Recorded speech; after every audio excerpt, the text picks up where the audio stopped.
Hi, folks, and welcome to February's Aches and Games Monthly, a regular check-in between two slightly older British friends, talking life, gaming, basically whatever else comes to mind. We've got a packed show for you this month. As always, we'll be sharing what we've been playing and doing, which includes January's game of the month, which was Synth Riders, our first VR title.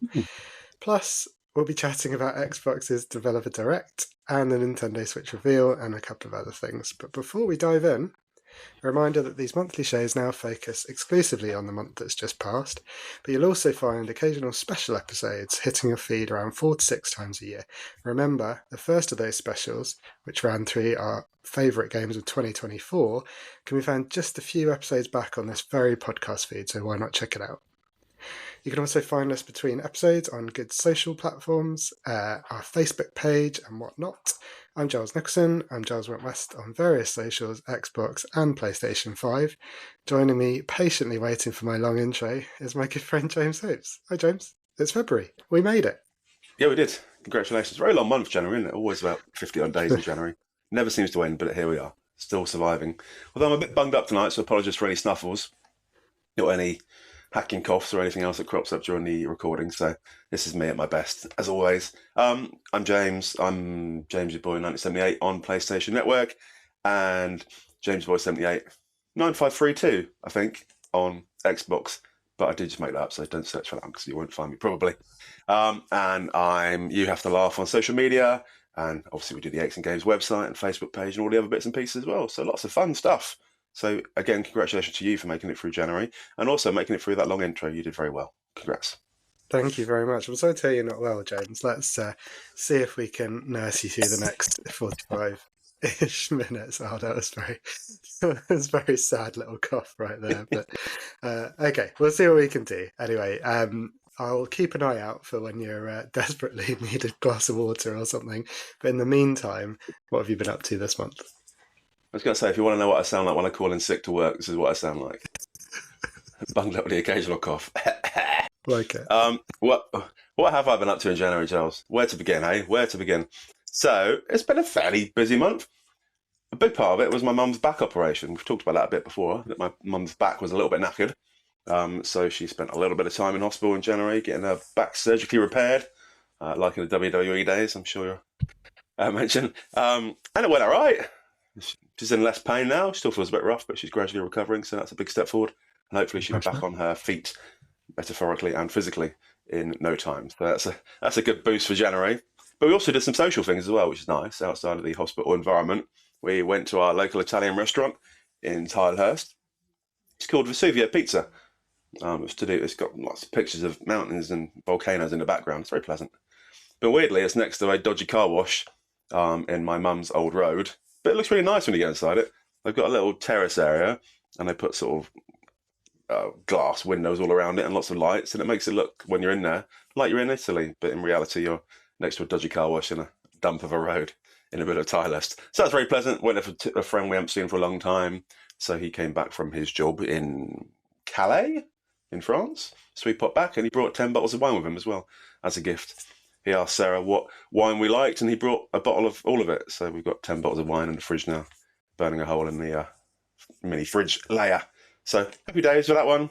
And also, which you'll talk about now, I'm sure, we had a little get-together, didn't we, in a restaurant called Chalk down your way, which is very, very, very pleasant and didn't cost that much. But tell us about it, Giles.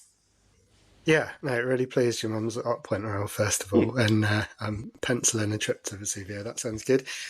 Yes, we all got together for sort of a variety of birthdays, didn't we? It kind of fell between various birthdays, and also, yeah, Chalk were doing a sort of Black Friday deal back in whenever that was. Feels like years ago, November, I assume. So you kind of got got a voucher for half the face value of said voucher. So we were very thrifty and also very old, and all planned ahead. All got our vouchers lined up and went out for a nice meal. It was lovely, wasn't it? I think we tried to do this for Sarah and Hannah's birthday back in sort of September time, and unfortunately Hannah was feeling a bit poorly, so didn't make it. So it was particularly nice to get the whole gang together, and yeah, we had a good night. You stayed over, didn't you, with Craig and Mags? Had a long good night. Yeah, it's all good. Everyone was in good form that night. We went to a a local pub afterwards and tried to avoid all the bouncers trying to fight people out and girls asking us to look after their drinks while I went to the toilet in case they had any. God. Yeah. So, interesting place, but no one died, which is good. Everyone seemed to smile by the end of it, and we left and went home and had a happy time. So, all good. It's, And it's we saw Craig and Mags' new ensuite as well, which is very pleasant. So, if you've not seen it yet, do check out Craig and Mags' new ensuite. if you're listening, Yeah. just pop over. They'd love it. I like the idea that the criteria for a good night out is no one died. So Yeah. it Well, it's passed a bonus that these far. days, isn't it? Indeed. Well, we obviously also went to the same dinner, which was very nice. We went out to some comedy as well. Do you know Sophie Duker? If you watch Taskmaster, she was on Oh, Taskmaster yeah. a fair few series ago. So she was at what's it called, South Street in Mm. Reading. So we went there with Madeline Scotty during the month, which was really fun. Comedy was good. Burger was particularly good. Again, this is a bit of a theme of my January. We also went up to London to see a really beautiful little Monet exhibition of his paintings of the Thames and the sort of Houses of Parliament. But what I remember from it was a really nice steak beforehand. So, driven by my stomach this month mostly. Also had a good lunch down with my uncle on my dad's side down in Wiltshire. This weekend, just gone actually. So another nice meal, but I haven't seen him in years. So was a bit worried that we'd have nothing to talk about. But in the end, it was more a case of desperately trying to get ourselves away after a really nice long day with them. Not just because it was Arsenal Man City that evening and I really wanted to watch it. But helpfully we did get back in time for the second half by coincidence. So that was nice too. And lastly from me, before we go on to other stuff, I've been fiddling around a lot with my Quest and MetaQuest, and some of that is non-gaming related, so it felt like it fitted in here. So just wanted to highlight there's the DJ app, which Scotty and I both had on various tablets, phones, laptops in the past called DJ, surprisingly enough. There's an app for the Meta Quest, so you have virtual decks in front of you, and you can make it a mixed reality, so you can see your surroundings as well, and sort of entertain your DJ fantasies of mixing stuff live on the decks for an audience of one, usually for myself, but that's been really fun. So been messing around with that. So yeah, busy month. You mentioned TV, James. Yeah, well, last little bit first, we went to Swingers as well. You remember Swingers, the golf Yeah, indoor place? I'm glad you explained yourself. Yeah. Yeah, it's called Swingers, wasn't it? I'm sure it's called Swingers. Yeah, the last time we went there, we got COVID. Or me and Sarah both got COVID and then spread it around gleefully back during the olden days. But we didn't get COVID this time. And it was fine. It's a little bit run down now compared to what it was at the time. I don't think they've refurbed it since. But it's perfectly pleasant. Much shorter than I remember. So we took Joshua there this time. He had a little fun, but the whole thing was done in like 15 minutes, and I think he won and other stuff. So that was fine. So that's the only ever out and about bit. But yes, onto the TV. I've got to mention we finished a Bear finally. We talked about the Bear a long time ago, didn't we? Back at the early days of the podcast. So the Bear, for those of you who haven't watched, is based in Chicago, isn't it? At a restaurant that used to be called the Big Beef or Great Beef or something to do with beef. The Beef. Yeah. Yeah. And they turned it into a posh restaurant. The chef is called Kami. He comes to take over his dead brother's business to turn it into something a bit different. And it's very sweary, very dramatic, lots of action, lots of arguments. And it's all quite stressful watching it. So we had some big gaps between it, but finally got through the final episodes and it was all quite pleasant at the end. So it ended nicely, despite Sarah saying she never wanted to watch it again because it's far too stressful. And you went to watch TV to get away from a stressful life rather than to get even more stressed out of it. So we finished that one. We also watched extensively The Traitors, which I know you did as well, and probably everyone in the UK watched The Traitors because it is so awesome. And we had a great time watching that. Even Joshua got involved in the last couple of episodes. He had no interest in the series at all and then popped in, saw 5 minutes of an episode and wanted to watch the rest of it and up to the final. So he had a great time. You enjoyed it, G, I guess? Yeah, really enjoyed it. We were a bit late to the first series. Watched the second one as it went along, and this was the third series, wasn't it? So Very much enjoyed it. Resent slightly having to commit 3 evenings every week. I'm not sure I'm sort of built for that anymore. But yeah, we persevered, and we that comedy I mentioned was on the penultimate episode. Huh? So as she was pointing out, Sophie Duker was pointing out, we all now had to somehow catch up on that episode and then watch the finale to avoid it being spoiled because it was all over, wasn't it? If you're in the Oh yeah. UK or you're outside the UK. I'm sure it's the same for your version, but yeah, you cannot avoid it when it comes to after the last. You're going to find out who won, so you better watch it live. It used to be the same in the old days with the X Factor and Strictly on the same weekends. You used to have to dedicate so much of your life to keeping up with Strictly and X Factor, so you didn't know who got booted out or what drama had happened. So yeah, I don't miss those days. But this is nice. It's only a few weeks. Nice, short and sharp. Probably about 15 episodes and job done. So very enjoyable. And we love Claudia Winkleman, don't we? So Yeah, absolutely. Would you ever go on it? Do you think, James? How do you think you'd do? Would you like to be a oh, faithful or a traitor? I'm quite a faithful type person. I think I can't imagine being nasty or evil to people. Can't imagine murdering people. It's a bit harsh, really, isn't it? But if I got forced to do it, then I think I'd be quite good at Yeah, exactly what a traitor would say. it. Indeed. I probably wouldn't put on a fake accent though, but I think you've got to put on a fake accent or make up a fake career these days to get on it. So it's probably going to go a bit downhill next season. Everyone will just be making stuff up to get famous as usual. I thought that was particularly impressive. One of the contestants having a Welsh accent throughout when she was actually from sort of South London or something, wasn't she? And yeah, it's either that or you have to have a really good, virtuous thing that you're going to spend the money on. Because I don't know if Yeah. you remember that when they were down to sort of the final 4 or 5, and they were round a dinner table talking about how they'd spend the money. The only person who basically said, "I'm going to spend it on myself," I believe, then got killed immediately. Yeah. so, so yeah, at least pretend that you're gonna use it to save puppies or something. Yeah. But again, it's back to X Factor days, isn't it? When everyone had to have an amazing sub story. Didn't matter how good they were at singing, you had to have a sub story, and your life had to be completely ruined and on its knees before you could even get near the place. So yeah, all got a bit silly. And Big Brother in the olden days, first series was great. The following series, everyone just wanted to go on it to get famous, so it became more and more ridiculous. So I'm hoping the Traitors doesn't turn into that next series because it's been good so far.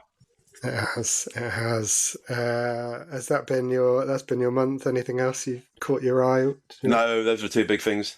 Carry on watching SEAL Team and all our normal American dramas, but that's it for the big ones. What about you, G?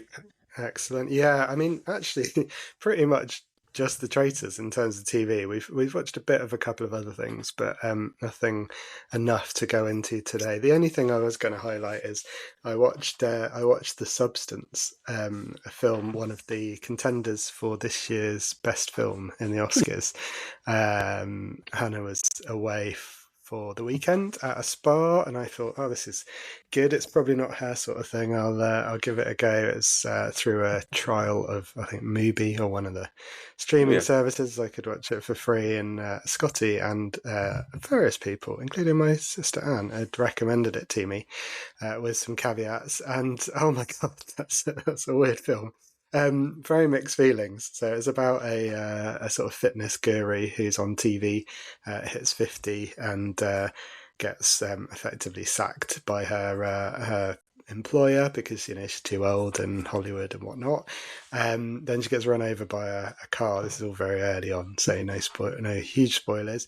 So she's having a bad day, and then at her lowest, she hears about a thing called the substance, which can kind of rejuvenate you, bring you back to your sort of glory days, not just appearance wise, but give you kind of all your energy Mm, of youth. I know you and I might be sounds good. tempted by that. Exactly. Our listeners, I'm sure, might be tempted. But listeners, do not be tempted because, as with all of these things, there is a catch. And the catch Mm, is that you have to sort of spend a week. You create effectively a sort of younger version of yourself and then have to spend a week in either body. And it doesn't go very well, it's fair to say. It's probably the most graphic, schlocky body horror, um, trauma style B movie of a movie that's ever been nominated for a Best Picture Oscar. It obviously does have a fair bit to say about kind of body image and the place for older people, particularly older women in society and all that. It's sort of got some interesting things to say, but it's also, I think, not as, to me anyway, not nearly as clever as it thinks it is. It's got some really leery stuff around the workouts. So it's like a Benny Benassi video, if you remember Satisfaction Very back in much the so. whenever that was. Well, it's kind of, there's about half of the film is basically that. And so yeah, just completely bonkers. Yeah, I think Sounds up your street, James? yeah, who knows? You've not really sold it, but some could possibly check out for a few minutes to see how horrific it was. But heading back to what you just said, I think as you get older, you realise that not everyone is as clever as they think they are. No one in the world is as clever as they think they are, especially as you get to our age and look at young people today who think they're clever, and presidents and everyone else who think they're clever, but they're really not that clever. So it's part of life, isn't it? But personified in a movie. So I shall have a look one day, Charles, possibly. I say that to a lot of things these days. I say it to a lot of games and a lot of things that I say, I'll have a look one day, but never, ever will ever get around to watching it. There we go. That's you done for the month. That was me. And speaking of games, we played a Did few, we? I believe, over the Can we course speak? of the last month. Looking at my notes, Yeah. there's been one or two. Yeah. Um, should we start with our game of the month? Yes, go for it. Which was Synth Riders, James's excellent recommendation to try and get us a bit active in January after a sort of boozy and food based month. Actually, I think January's been just as busy Yeah. and food based for Not me. worse. Yeah. But there we go. So it's a virtual reality. It's a freestyle dance rhythm game, involving players touching sort of spheres in time with the music, sort of tracing their way along lines on the screen or rails as described, and avoiding obstacles that move towards you. So you do get a little bit of movement. You do need a little bit of rhythm, apparently, although I managed to score reasonably well, so maybe not too much. You get a selection of 77 tracks, apparently, with 75 optional downloadable tracks, which I will definitely come back to, because I think there's quite a difference between the ones you get included and the ones you pay for. And you get various virtual stages, so really nice sort of visuals involved. There are some experiences as well where things are visuals are linked up to the songs. And the description here says, which I did want to highlight because as a colourblind person, this could be a problem. But depending on what colour the different spheres and different objects are, you potentially have to hit them with the right hand or the left hand or maybe both hands. So, James, that was a very matter-of-fact description of what I think is quite a fun game, which I've really failed to convey. Could you perhaps take it away and maybe sell it a bit more to the listeners? Did you Well, enjoy it? to be fair, it was a very accurate description. It's, Oh, thank it's you. it is a fun game. That's correct. I've played it a few times now in short bursts. I don't think it's the kind of game you play for hours on end. It's the kind of thing you nip on for half an hour and then nip away again. For me, like most virtual reality things, for me, I generally get a bit sick after a while and a bit sweaty and a bit hot-headed. So I play it for a little while and then go off and do something else and come back to it another time. And I enjoyed it. Did I enjoy it as much as I thought I would? Not sure. And did I quite grasp the concept and the point of it? Not sure. So as you know of me, I like games that you can win and achieve stuff, and I'm not sure how you'd win at that game. You see yourself on a scoreboard after you've done each round, so you give it a go, you wiggle around a bit and wave your hands, and you get a score, and it shows you where you are out of 100,000 people or however many have played that bit on your chosen provider. And you can move up that one if you do better, so you can repeat songs, and obviously the more times you repeat them, the better up, and the higher you go up the table, which is nice.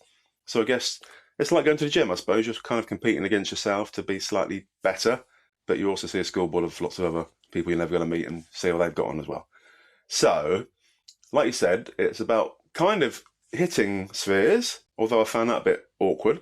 I'm not sure if you're meant to hit them or just put your hand in the right place at the right time. And timing-wise, I never seemed to quite get the timing right. So I've played lots of these types of games in the past where I've got the timing exactly right, but this one I seem to be getting lots of okays and some pulls and not many goods. I wasn't quite sure if I hadn't set up quite right or whether I'm just not as coordinated as I think I am, or whether I just wasn't doing the correct movement at the right time. So, like you said, you put your hand into place for certain ones at the right time, and you wave around a little bit as if you're on a rail for some parts. It's all quite fun. Nothing wrong with it at all, and I did enjoy it. but it didn't blow my mind particularly. And every round looks quite similar with different songs. The songs aren't particularly famous songs that come with the pack, I found, so they're all fine, but nothing mind blowing. I think in the old days, like with games like Rock Band, you had songs that you actually knew, so that made it a bit more entertaining. So unless you download some of the DLCs, you're stuck with some of the songs that aren't particularly famous. But it's fun. I had a nice time. I'd like to get more out of it. It wasn't really a workout because it wasn't quite hot and sweaty and mobile enough, because most of your action was just waving your arms around and occasionally ducking. But I had a bit of a sweat after a while. I would play it again. Wasn't amazing, but good. How about you? Yeah, I mean, I think we try and pick things mostly that are included in the subscriptions, and we've tended to go with Game Pass or PlayStation Plus because those are the things we both got. This one was included in PlayStation Plus, I believe, on your Yeah. PSVR 2, which you were playing on. Yep. It also was included on the MetaQuest Quest Plus subscription, which I had 3 months of, having bought the headset quite soon. So yeah, I wonder if I'd have paid for this game, I think I'd be quite disappointed in terms of what was included in the base pack, because they're clearly trying to sell you on the DLCs. The base pack is, they are sort of musicians, but they're not musicians that you would recognize necessarily. It's not like the house band doing sort of bad covers of popular songs. They are their own songs, and they tend to be quite sort of synth or a little bit almost sort of Skrillexy type music in my to my untrained ear. James, you're more versed to this sort of music. There was a swing section. I don't know if you Yep. found that, which was quite bizarre. A bit of a sort of rapid U-turn of sort of musical styles. But yeah, I definitely I felt the lack of recognizable songs was a real gap, unfortunately. Did you try any of the DLC? I know I was feeling generous, and I did stump up for one of them. Yeah, you did Muse and I did Muse as well, because I like Muse Huh. and we've been to see Muse many, many times over the years, me and Sarah. So that sounded entertaining, and that certainly helped the enjoyment. Like I said with Rock Band in the old days, and the dance games on the Switch and stuff, they're all recognisable songs. So I think a lot of the fun is dancing along or playing along or performing to a track that you recognise. And if you don't recognise a track, it's like more like going through the motions rather than enjoying it, which is a shame. So yeah, the DLC with Muse, I think it had about 5 songs, didn't it? And one of them was sort of an experience, which was nice. So with the experiences, instead of just seeing the things coming towards you, you still see the things coming towards you, but you have some nice background pictures and stuff. So one of the Muse songs ends with a nice couple hugging, embracing at the end, which is quite pleasant. You see lots of lights and different scenes as you go through it, which is nice. So that certainly added to the excitement. If I recognised every song in a game, it would certainly have made me enjoy it more. But I wouldn't want to spunk £8 on a DLC many times over, apart from the one I've already done, if that makes sense. Yeah, you could definitely find yourself paying quite a lot, I think, if you add all those things up. I don't know if there was a bundle somewhere to get everything together, but yeah, having got the game for free, I was quite happy forking out. I think I was paid maybe about £5 for the £5 or £6, so maybe it's cheaper for us. But Yeah. it there you go, how the other half live. But yeah, I definitely would have I think enjoyed it more with more recognizable songs. That said, also a couple of things that I experienced having done the tutorial, which was very much sort of very handholdy, very slow. Put your Yeah. hand here and put it over this color and put it here. And then I did find in the accessibility settings that I could change the colors, which was good because I couldn't tell the difference between two of them in the base setting. But then I felt quite confident after doing the tutorial, and my first song was this absolute bastard song called "Go" by Dance with the Dead. I don't know if you'll recognise this. Probably not a memorable song, but the first one that the game gave me, which was like a sort of 180 BPM insanity. So you sort of went from kind of putting one hand up nice and slow, wait a few seconds, maybe the other hand, maybe a bit of a grind rail here, to looking a little bit like you were either sort of waving in air traffic control to sort of in the world's busiest airport, or having some kind of episode. So that was a that was a bit of a baptism of fire. But I really enjoyed the feedback from the controls when it synced up properly to the music. I really enjoyed that. But when it did feel quite detached. I know what you're saying. A lot of the time, it felt like you were just putting your hand in the right place to sort of trigger the thing, which didn't really feel like very satisfying. Have you played any other like motion control stuff on PSVR? Have you played like Beat Saber or any of those? I tried Beat Saber a while ago, and I did Box VR, I think, on the original PlayStation 1, which was similar, where you hit things in different directions. That was more of a workout, so you felt like you were really getting a sweat on an S one, whereas this one was more doing it for no great purpose. I didn't get the sense of achievement I wanted out of it. I enjoyed it, but I didn't feel like I ever achieved much at the end of it. Because after you complete the song, you go back to the menu and then you just pick another song. There didn't seem to be anything guiding you to where to go next. And you're correct in that the difficulty level I found quite challenging when you first came into it. I'm fairly mal coordinated generally. I remember when I was younger, I used to go to swimming lessons when I was about 8, and my mum pulled me out one day because the swimming instructor, Mrs. Dudding, kept having to go at me about my lack of coordination. And my mum said, you're not staying there for that. And she dragged me out in the pool and I had to walk out in my swimming trunks out of the auditorium and never to return. So it kind of made me feel back to my swimming days playing this game. Because as Charles mentioned, if you see a pink circle, pink sphere, you hit it with your right fist. And if you see a blue one, you hit it with your left fist. Unless in Charles's case, you can't tell the difference, in which case you randomly slashing them, I guess. And if you see a green one, you can go with either hand. And if you see an orange one, you have to use both hands. And it's quite hard because you associate the right-hand ones being on the right-hand side and the left ones being on the left-hand side. And sometimes I swap over, and that completely fries my brain. So I'm sort of there as if, like Joel said, I'm having some kind of incident or medical episode. But the more times you play the same song, the better you get at it. So I guess that's the sense of achievement that you get out of it. But yeah, it's fine. Probably a 74% game rather than a 80 plus, if I had to give a rough estimation of percentages. Wow, that's very specific. Yeah, I think we maybe missed a trick. If it was possible to link up the accounts across the two different devices, if we could have seen each other's scores, maybe that would have given us that sort of competitive edge. But I agree, it was fun while it lasted. But there's a whole thousands of other games out there to play, including on the VR headset. So I'm not sure how much I'll go back to it. Yeah, the two-person would have been great if you could both play on a headset in remote locations and see you on a side-by-side split screen. That'd be great. So you could compete against each other, see who was winning and having a little race out of it. That'd been quite fun. But there you go. Maybe in the future. I'll write in and suggest it later. Yeah, if they're listening. Yeah. Right. Well, on to maybe more enjoyable experiences, James. What else have you been playing this month? Quite a few things. Annoyingly, due to my age, I can't remember what I finished last month and what I finished the month just gone. So I'll probably end up talking about stuff that I'd already finished in December or November or middle of last year, and thinking I'd finished in January. But we shall see. I'll give you like a thumbs up or a thumbs down so we can speed it up. So I'm 94% sure that I finished Little Nightmares 2 in January, just since the last episode. I think during the last episode we talked about the fact that I was like 2/3 of the way through, and I think that evening I went back and finished it so I could talk about it the next time. And it was awesome.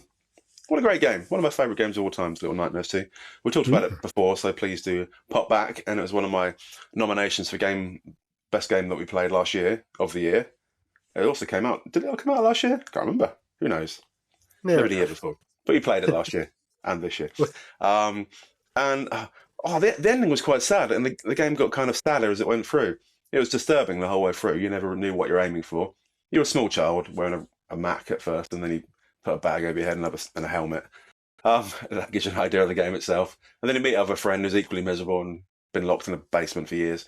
And then you go through different awfully dark scenarios. You smash other children's clay heads in. You get chased by teachers with extendable necks.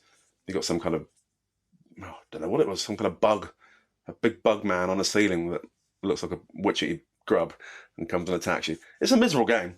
You keep running away for stuff. You eventually get somewhere. You think you've going to achieve something. It gets to the end and it doesn't end as you expect or hope it would end, and it ends quite miserably unless you're feeling quite miserable about the whole experience. So I really enjoyed it. A great game. I recommend. I recommend playing it, but don't expect to be joyful at the end of the game. It's like The Last of Us. You get to the end of the game, and you're not really joyful that you finished it. You're like, oh, wow, that's dark. And then you move on with your life. Yeah. Then you go and have a cry and sit in the toilet for 30 minutes weeping. But yeah, great game. Thoroughly recommend it. One of the Game of Year's contenders. And I'm glad I finished it and took a video, which I put on social media, of the ending sequence, which was in itself quite disturbing. Is there anywhere I can find a review of this game, James? Oh, probably loads of places, Giles, but one of the places you can certainly find it is on the Aches and Games website, which is achesandgames.co.uk, as you remember, not .com, co.uk. We're a company in the UK, obviously. So please do have a look on there. It's a great review. Great review. Not too long, not too short. Got a percentage on there as well. Can't remember the percentage, but it was very well written. And yeah, you'll enjoy reading it, I'm sure. You just reviewed your review. It's a great review. I love that. Yeah. I mean, completely unbiased. I'm looking forward to a future episode where you're like, yeah, I reviewed it, but it's a bit average, if I'm honest.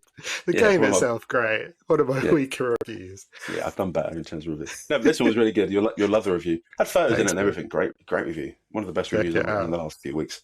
That was my first game. You can go for your first game, Giles. Oh, thank you very much. I will. I'm almost in chronological order, I think, because I'm a simple person. So I finished Indiana Jones and the Great Circle.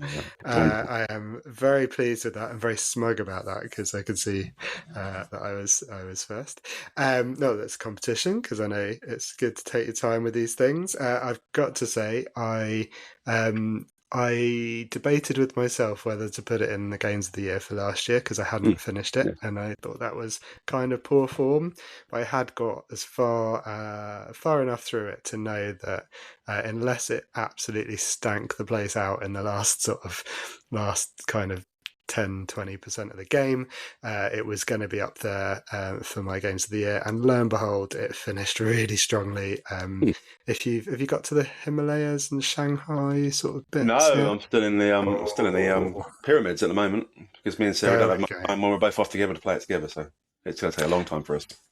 No problem. Well, in which case I will be particularly careful for spoilers. I was thinking about the listeners, but I will think about yourself. But yeah, there's a couple of sequences towards the end which are absolutely just fantastic. I would say testament to the game that I sort of couldn't put it down, and I did finish it fairly quickly for a big game, but also didn't want to sort of rush through it. So I wasn't kind of just mainlining the story.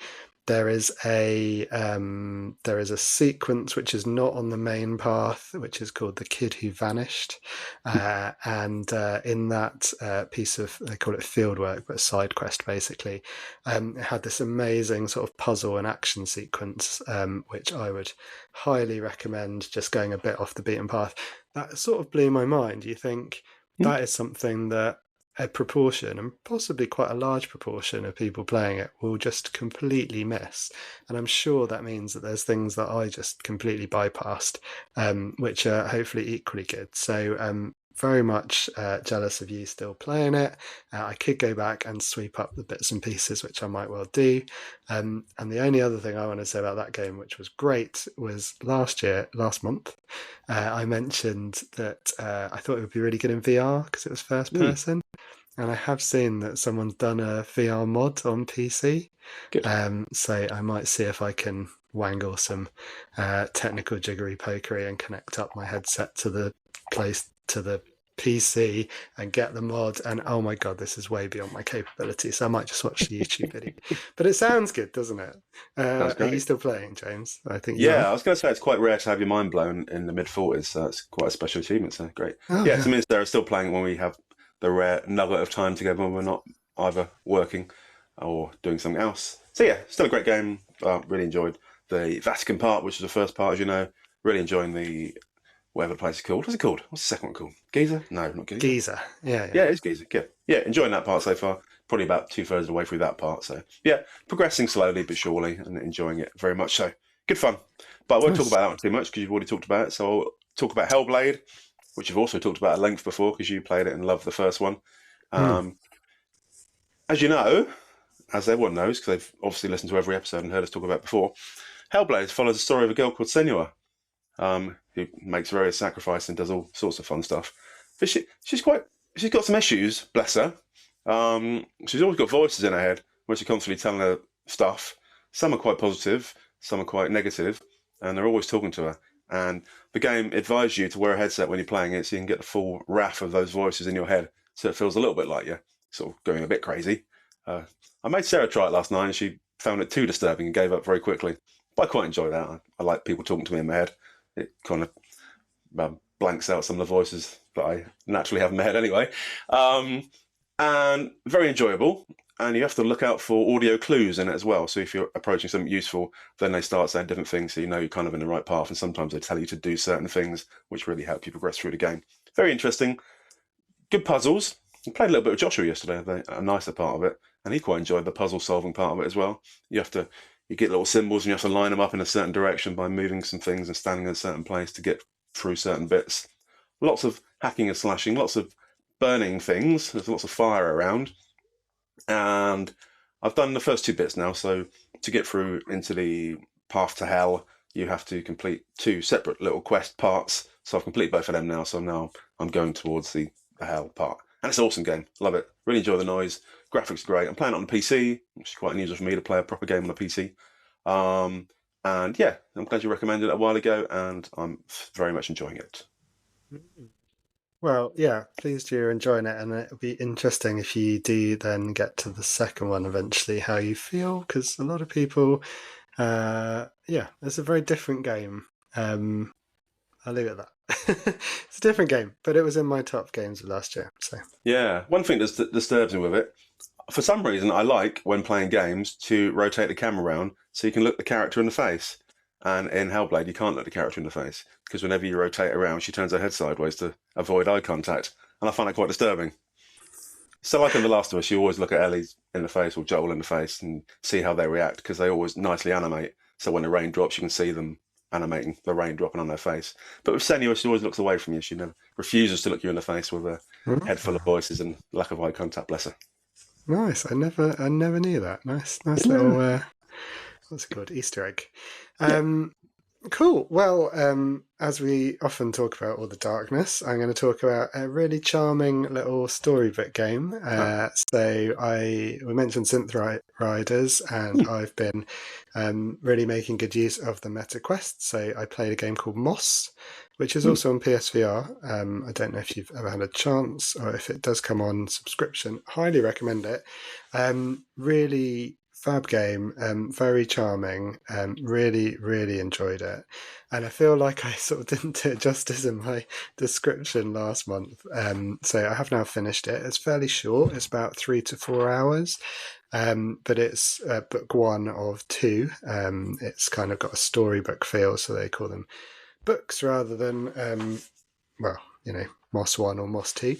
And it made me think that might be one of the big appeals for me of VR gaming, that the games are much more small and self-contained. And I can understand if you paid full price for them, that might not be a good thing. But from my point of view, especially playing them through subscription or picking them up on the cheap, then it's just perfect. You play as Quill, who is a mouse who has to go on a quest to save her uncle. But do you play as Quill because you are looking down at the scenes that she's sort of running through? You sort of actually play as a character called the Reader, who is there to help Quill by physically being able to move things in her play space. And so you're controlling her as well, so it's kind of first and third person, so completely confusing. But she'll sort of run into the scene, and the scene will be static in front of you, and then she'll run out of the scene and then move on to the next one. So the camera doesn't follow her. You are the camera, essentially, as the reader, but you can also pick up objects and move them out of the way, or you can control her directly. So there's some really good puzzles, including both of that. There's some pretty fun combat, really cool sense of scale. This time in the sense of making everything look tiny, so it looks like a little sort of diorama or doll's house in front of you, which is really cool. She's a little mouse, and other things in the world can be rather larger, so that's pretty good. And the ending was great. I got it for free, or I played it for free through subscription, and there was a sale on, so I immediately bought book 2 because that was about a tenner, and I really wanted to see what happens next. So I think that's probably the best review I could give. Really highly recommend it. It's one of the better VR games I've ever played. Sounds a lot better than when you talked about it last time, Giles. So congratulations on selling it Thank better you. this time Good. on behalf of the Moss creator. Um, Weirdly, I got back into a game this month I hadn't played for many, many, many years. During my youth, when I was living at home with a little computer on the Amiga in a little box room in my parents' house, I used to play a lot of Championship Manager, which was a football management simulation game. I used to like simulation games back then and really enjoyed it. I spent many years playing it, far too long probably. And I've not played one since until sort of maybe this time last year when I thought I'd give it a go because it was on some subscription service, and I played it for a couple of hours. Didn't enjoy it at all. I got far too bored of it, so I gave up. And for some reason this year, it's on a subscription service again on Xbox. I've been playing Football Manager 24 on a PC, and I've put far too many hours into it this month, more than anything else I've done. Probably more than I spent at work. I've played Football Manager this month. And for some reason, I really enjoyed it this time. I've started off managing Reading, which is obviously our hometown team, and got sacked quite quickly because I was god awful. But my hands were tied due to an awful ownership situation and the lack of ability to buy players, etc. Good to escape reality. Indeed. So I got sacked from them before Christmas. And then I took on the challenge of a team called Kelty Hearts in Scotland. It's in like the 4th division of Scottish football. And I managed to get them promoted, so I was quite pleased with myself. So that renewed my vigour. And then my second season at Kelty Hearts, I was doing well, but then decided to leave for an opportunity at Dagenham and Redbridge. So I'm now the manager of Dagenham and Redbridge in League 2 in England. And I'm currently top of the table, having won 3 matches out of 3. So very much enjoying it. It's as complicated as you want to make it, so you can go into all the facts and figures and stats and data and do whatever you want to. But deep down, you probably know in reality it's only basing it on sort of guesswork and very minor details. So I'm putting a little bit of effort into it, racing through the seasons, having a good time, really enjoying that one, bizarrely, after all these years of not being interested at all. Nice. Oh, it's good to rediscover. I think those games, that and Championship Manager, were the sorts of things that I just knew that if I ever started, I would never stop. So I've not gone near either. But glad you got a bit more self-control, although it sounds like it's taking over your life. Yeah, it's like Pringles, isn't it? Once you pop, you can't stop. Indeed. Yeah. Although, no sponsorship again, so... No, not yet. We thought we'd be able to get some free Pringles. They're quite cheap anyway, so maybe we'll work on Pringles, the Pringles Corporation, for next month. I'll be up for that. And you have a little love nostalgia to finish off your little section? Yeah, no, good positioning as well, because I've been playing lots of bits and pieces, so I won't go into detail on those. If I stick with any of them for next month, I'll highlight. But the one thing I did want to mention, because you rated it very highly again in our 2024 games, was Disco Elysium. Oh, yeah. I say in my notes I mentioned my new job, although I don't think I did, but I did start a new job this month as well. So I had a bit of travel and an overnight stay, so I took the Switch with me, and that was the perfect chance because had been playing Disco Elysium on the plane on the way back from America, to sort of pick it up again and give it a go. And you were very convincing in terms of how much you enjoyed it. So I gave it a proper go. Spent most of my travel time really, apart from a bit of work, and really got into it. The setting is kind of unique and brilliant. Again, if anyone wants to know more about the game, go back to our Games of 2024 episode, because James explains it much more succinctly and well than I could.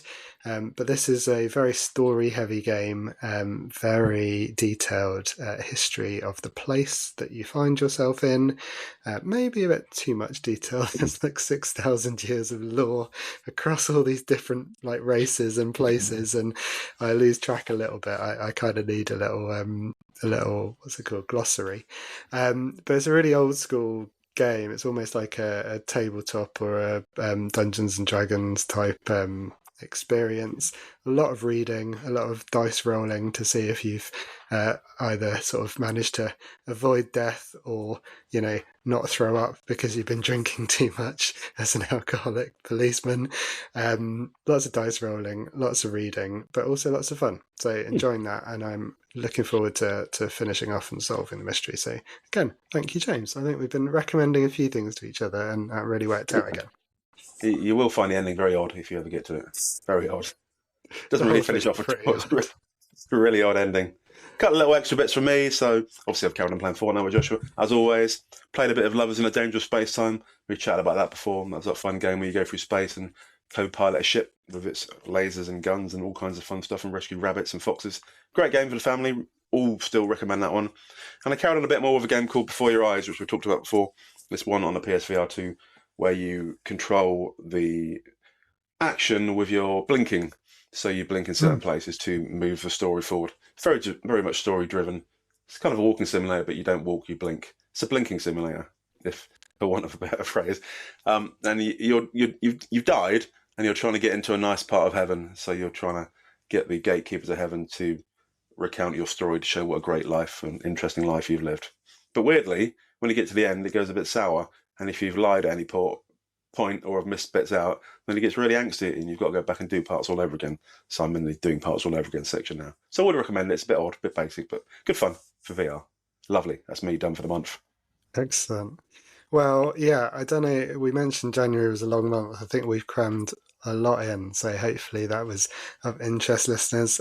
Obviously, as always, we're keen to hear what you've been playing or what you're looking forward to in the coming months. So please do get in touch through the socials or email us or go on the Facebook page.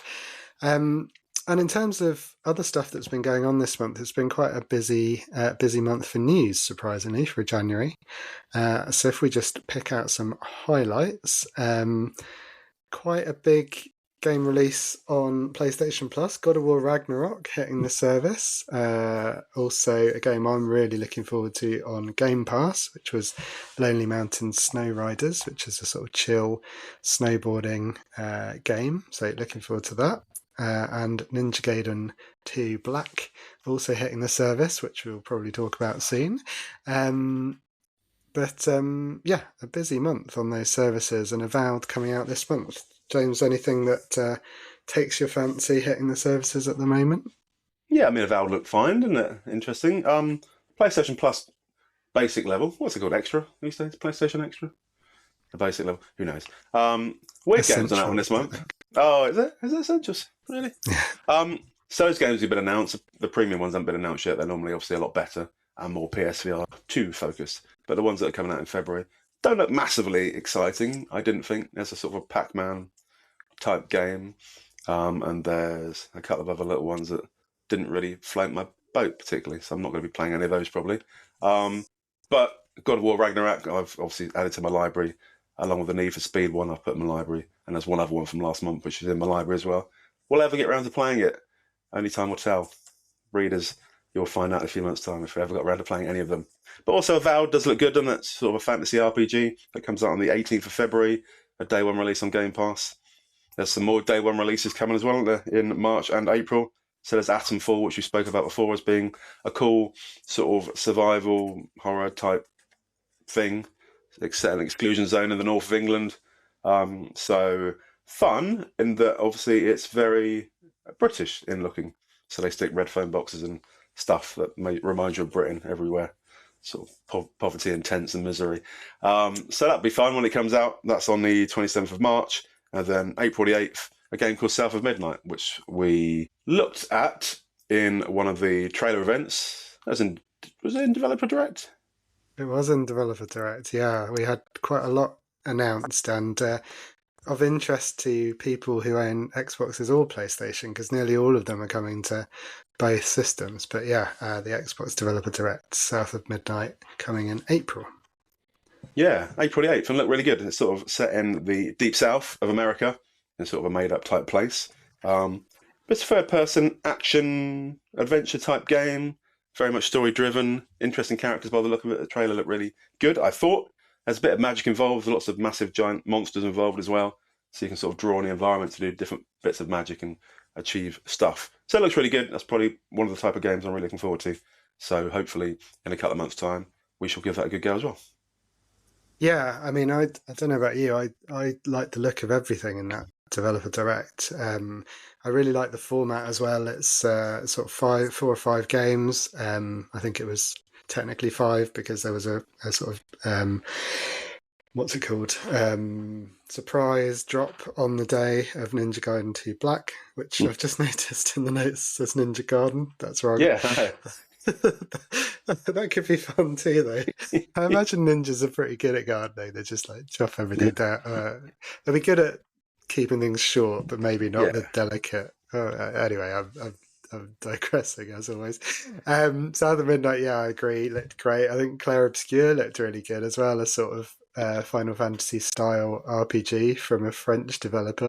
And Doom as well. Doom the Dark Ages looks really cool. It's a sort of prequel to the 2016 Doom, and it has a sort of medieval, really grimy, gritty look, which as regular listeners will know, we're all about the grime here. So yeah, I thought that whole show was really good, and with Xbox stuff tending to go multi-platform, something for everyone on every system. I did kind of panic when I hear fantasy RPGs because they're going to last like 150 hours. And that's the other good thing. Is this one short? No, this is short. So this is the team's first game, and they've said, I mean, it's not short, but I think they said it's sort of 20 to 30 hours. So sort of Last of Us 2 length, as opposed to, give up your life for the next 3 months length of some of them. So yes, looking good. A couple of other stories just before we go. Switch 2 got revealed, which should be a really big story, except it was a kind of it felt like it was very much a reaction to the fact that everything about it had leaked, and so they just put out this like 40-second video and then said, we'll see you properly in April or May or something. Any thoughts on the Switch reveal, James? Switch 2 rather? Yeah, I mean, obviously Nintendo are always very different than all the other companies because they don't aim to be the best or particularly cutting edge. So I think allegedly this one comes in somewhere between the PlayStation 4 in terms of technology and the PlayStation 4 Pro. So it's like a whole generation ago, which is always interesting when you think about it. But a big bonus is meant to be it's fully backwards compatible. So you've got a massive 10 plus years worth of Nintendo exclusives and lots of massive back catalogue. So in terms of a new system coming out, you can probably play more games on it than any other system ever made, probably. So that's obviously a big benefit. It looks about the same size, doesn't it? But slightly bigger joy pads and magnetic Joy-Cons rather than stick them on a rail ones. But apart from that, it's probably going to be fairly similar, just a bit better than the old Switch. So it doesn't make me throw my clothes off and run around naked, but it sounds all right. Thank God for that. Sorry. Yeah, I think the same. Yeah, it's very much iterative. I don't think you can get excited. So I think they were in a bit of a tough place because I think they did get this out, whether they had a plan to sort of have this as part of a wider event, maybe showing the games as well, and those are coming in a few months. Yeah. And so they sort of rushed this forward. That's kind of one theory I've heard floated around. But yeah, I think we'll sort of judge things in April or May. And yes, there's also some hands-on events, which I think we both tried to get tickets to, but I certainly failed. I don't know if you've got the email. No. There we go. Well, listeners, look out for us not having coverage of that in a few months' time. Yeah, I think for us, we really enjoy the cutting edge stuff, don't we? So the Switch is never going to be massively cutting edge in terms of technology. We always like the really new bits of technology. Yeah, we like new tech, and then we'll play games that are from like 8 years ago on them. Play Football Manager on it. Yeah, that's our USP basically. Yeah, lovely. Good stuff. We're not ignoring Sony. Microsoft certainly aren't ignoring Sony. They're bringing out Forza Horizon 5, Age of Empires 2, and Age of Mythology, hot off the press because they only announced it just before recording. But Sony have had to cancel a number of live service games recently, so they might have a bit of a gap in their schedule, so that could work out well. But there are rumours of a state of play in February, so if that comes, we will be talking about them more next month, no doubt. Yeah, all the exclusive PlayStation games coming up, none of them have any release dates at all, so there's meant to be like 11 exclusive PS5 games coming over the next year or so, but none of them are anywhere near launching, so there's not a lot to get excited about from a PlayStation perspective. Fortunately, there's a whole 20 years worth of stuff I still need to work my way through anyway, so it doesn't really matter too much for me. Exactly. Well, we're doing our bit because we will be hitting PlayStation Plus for our Game of the Month for February. Although it was technically January's essential game, wasn't it, James? You mentioned Yes. there was another game that had hit your backlog or hit your download stream. Do you want to take people through what our Game of the Month is going to be? I can do, but you've got the massive thing written on I've got the your blurb, tablet in a minute. So it's called Stanley Parable, and it's a weird game. Supposedly, the less you know about it, the better, and the more you enjoy it. So I've deliberately tried to find out as little as possible about it. The good news is it's meant to only be sort of about 5-6 hours in length. So that's my ideal length these days because my attention span doesn't take me much past that anymore.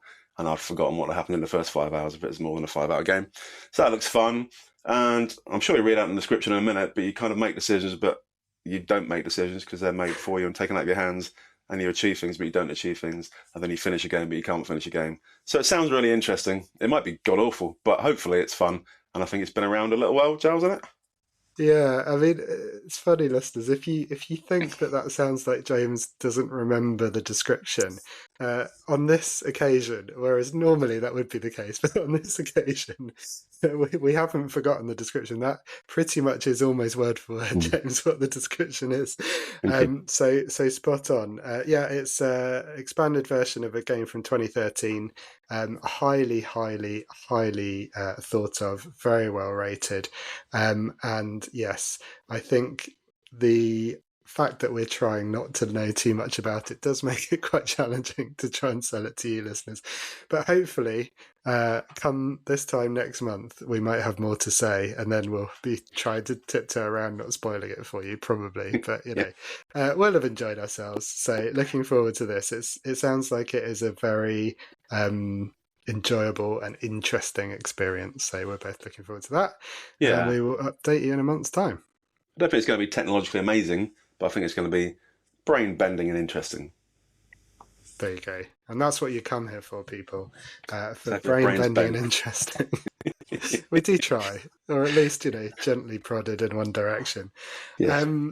So I think, James, that's the Mm. show. Yeah, could We're be, going to couldn't come it? Yeah. in. We're going to come in under an hour. You never know. Please remember, listeners, to like and subscribe to the podcast.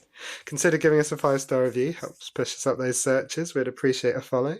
And any comments on Threads, most social platforms, at Aches and Games, on our Facebook page, or by emailing us, achesandgamespod@gmail.com. James mentioned the website, which is achesandgames.co.uk. Please check out that review of Little Nightmares 2. I've heard it's excellent, both the game and the review, according Me to the too. reviewer. Yeah. I'm Giles Nicholson. Joel, what's went west on most things? How about you, James? Yeah, I'm still James as I was at the start of the episode, so nothing's changed in the last hour, fortunately. Do check out the website. And also, Giles posts these days the entire video on YouTube of the entire thing. So if you've got a spare hour and you want to see our faces saying the words rather than just listen to them in your ears, that option is open to you. So please do avail yourself of that opportunity. It's really interesting. Not that we're wearing exciting clothes today. There's no costumes or anything. We're just in jumpers and a fleece. But there we go. It's nice to see our faces move to show we are real people doing real things and spitting real beats and stuff. So thanks for joining us. I'm James. Have a great month. Giles, say goodbye. Yeah, see you next month, folks. First Friday of the month for more Aches and Games. Cheers. See you later.